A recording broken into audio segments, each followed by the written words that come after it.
Hi there, my name's Christian Bates. I've been an osteopath and a naturopath for 16 years, and over those years I've treated many hundreds of babies for colic and excessive crying, and basically being more babyish than parents think their babies should be.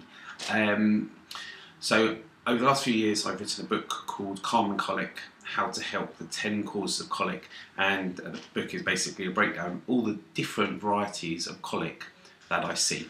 What I wanted to talk to you today was just briefly, one of the most common questions I get asked is when a mother brings their child in and they say, I think my baby has colic. Do they have colic? It seems that there's a bit of mystery around colic. Some people saying it doesn't exist, others people saying yes, of course it exists. I agree with both. It doesn't exist in that I look at colic as a symptom and I try and find the cause of your baby's colic. And when you find the cause, you can target some treatment towards that cause and get much better results with their colic. However, I also agree that colic does exist because most mothers know about it, and what does it mean in effect that they've got tummy pain and they're excessively crying. So when a baby comes into me and I start taking the case history, there's a few things that I like to narrow down the type of colic that your baby may have.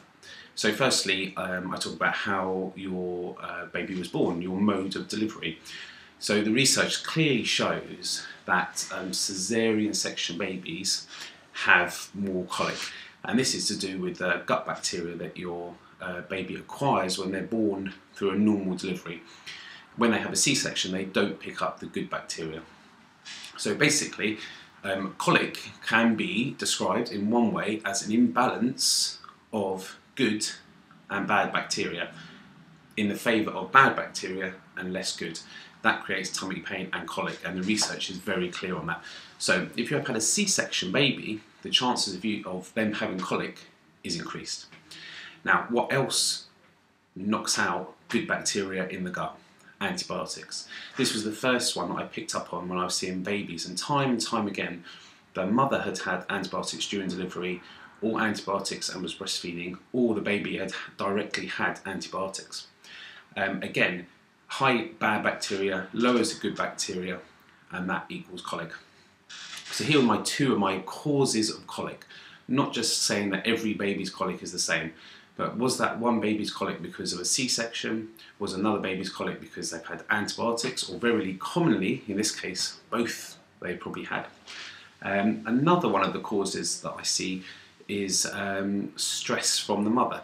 Now, the research has also documented that the stress in the mother gets passed to the baby.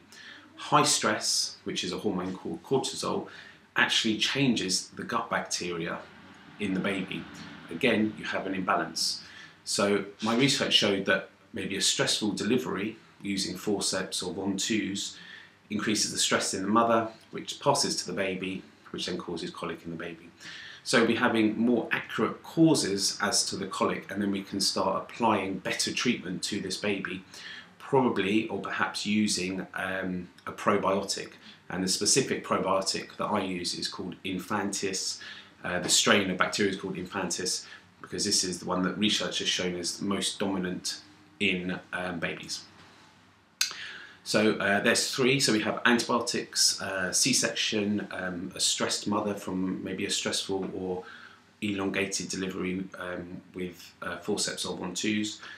I also, if the mother's breastfeeding, I also ask the mother about her eating habits. So there's some fairly well-known foods that aggravate colic in the baby when they're eaten by the breastfeeding mother. The brassica family of foods are very commonly mentioned, the broccolis and things. However, they actually don't come up personally. I don't see them coming up that often in the clinic, but definitely dairy and wheat tends to come up.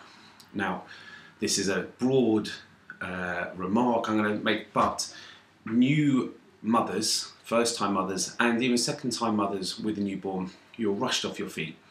And the easiest thing for you to snack on and grab meals tends to be cereals and toast and sandwiches.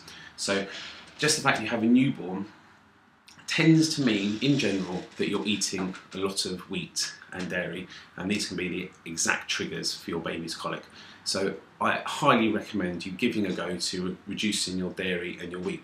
And on the Calming Colic website, which is calmingcolic.com, on there's a more comprehensive list that you can download of foods that might trigger your baby's colic.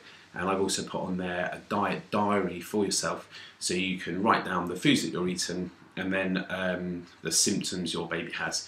You might be able to match them together and then see which food is aggravating your baby's colic. So I hope there's a few tips there for you on how to help your baby's colic.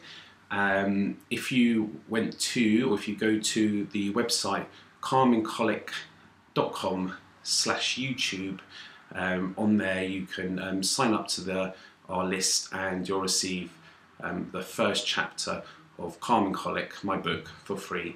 So please go along there, download the first chapter, and I hope you enjoy it. Thanks very much.